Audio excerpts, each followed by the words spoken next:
বিশেষ করে এই মোদী সরকার ভারতের রাষ্ট্র ক্ষমতায় আসার পর থেকে বিভিন্ন মিডিয়ায়, এমনকি ভারতের মিডিয়া আছে, কিভাবে সেখানে মুসলমানদের উপরে অত্যাচার, নিপীড়ন, নির্যাতন করা হয়েছে। কিন্তু আমরা বাংলাদেশের মানুষ বলতে পারি আগে এই ধরনের ঘটনা ঘটলে রায় হয়ে যেত। পাকিস্তানের আমলে যদি এই ধরনের ঘটনা ঘটতো তাহলে রায় হইত, কিন্তু বাংলাদেশে আমরা সবাই সম্পৃক্ততা বিশ্বাস করি। কোন ধর্ম, বর্ণ, যার যার কাছে আমরা সবাই বাংলাদেশের নাগরিক, এটাতেই আমরা বিশ্বাস করি। কিন্তু ভারত বারবার উস্কে দেয়। আপনার দেখেছেন যে ৫ই আগস্টের পরে ভারতের বিভিন্ন মিডিয়ায়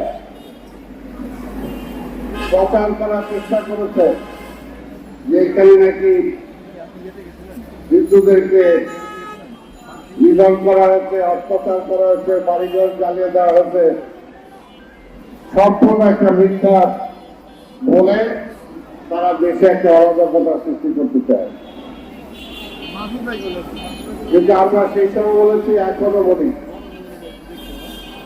বাংলাদেশের মানুষ ধর্মীয় সম্প্রীতিতে বিশ্বাস করি আমরা।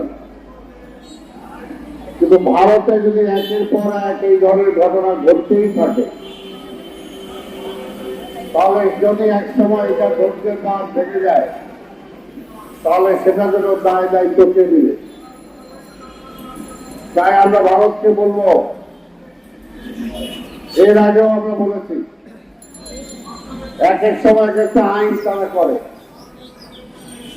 কিছুদিন আগেও তারা পুশিং করে, যারা 100-200 বছর বা জন্মান্তর করে তারা ভারতের অধিবাসী, কিন্তু শুধুমাত্র মুসলিম হওয়ার কারণে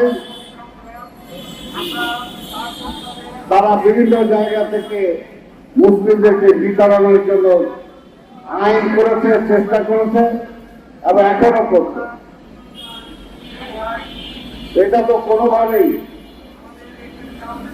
জাতিসংঘের আইন বলি, আন্তর্জাতিক আইন বলি, কোন আইনকেই তারা কিন্তু মানে না।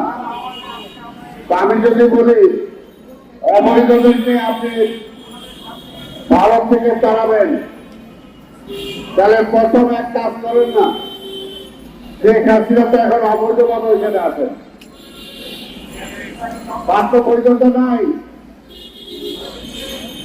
আরো আওয়ামী লীগের দ্বারা লুটপাট করে বাংলাদেশের ব্যাংক খালি করে টাকা পয়সা দিয়ে গেছে, তারাও তো একটা অবৈধ। তাহলে কি টাকার কারণে তাদেরকে পুশিং করতেছে না?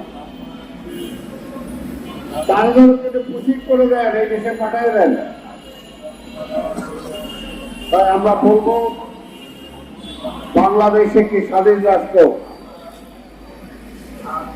কখনো তো ভারতের ইন্টারনাল ব্যাপারে আমরা যদি হস্তক্ষেপ করি না,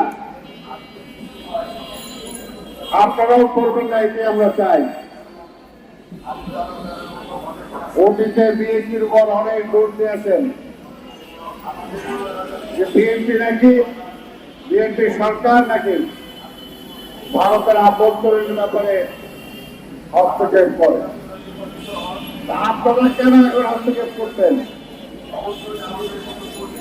এবং এটা আমরা যেটা বলতে পারি, যেটা আজকের বিষয় না, সবসময় ভারত কোনোভাবেই চায় না যে বাংলাদেশ স্বাধীনভাবে তার নিজের পায়ে দাঁড়ায়, বাংলাদেশের অর্থনীতি মজবুত হোক, বাংলাদেশ একটি স্বাধীন রাষ্ট্র হিসেবে সারা বিশ্বে মাথা তুলে দাঁড়ায়, সেটা তারা চায় না বলেই আওয়ামী লীগের মতো একটি দলকে তারা সবসময় বাংলাদেশের রাজনীতিতে ক্ষমতায় রাখতে চায়। কারণ আওয়ামী লীগ এই দেশের জন্য রাজনীতি করে না। আওয়ামী লীগ ভারতের পক্ষে রাজনীতি করে, আর সেটা তো আমরা বলার কথা না। শেখ হাসিনা স্বয়ং এর আগে 96 সালে যখন ক্ষমতায় ছিলেন, তারপরে যখন আবার ক্ষমতা চলে গেল, তখন তিনি নিজেই বলেছেন ভারতকে খুশি করতে পারে নাই বলেই আমাকে ক্ষমতা থেকে সরানো হয়েছে। আবার এইবার যখন তিনি ক্ষমতায় ছিলেন, তখন তিনি নিজেই বলেছেন ভারতকে আমি যা দিয়েছি এটা আর কেউ দিতে পারবে না। তার মানে দেয়ানের সম্পর্কে আজকে একটু টানাটানি হয়েছে বলে ভারত আজকে একটু নাখোশ। আমরা বলতে চাই বাংলাদেশ একটি স্বাধীন দেশ, স্বাধীনভাবে চলার জন্যই আমরা পাকিস্তানের বিরুদ্ধে যুদ্ধ করে দেশ স্বাধীন করেছি। কারণ দয়ায় কিন্তু দেশ স্বাধীন হয় নাই। আর ভারতের মতো বাংলাদেশের স্বাধীন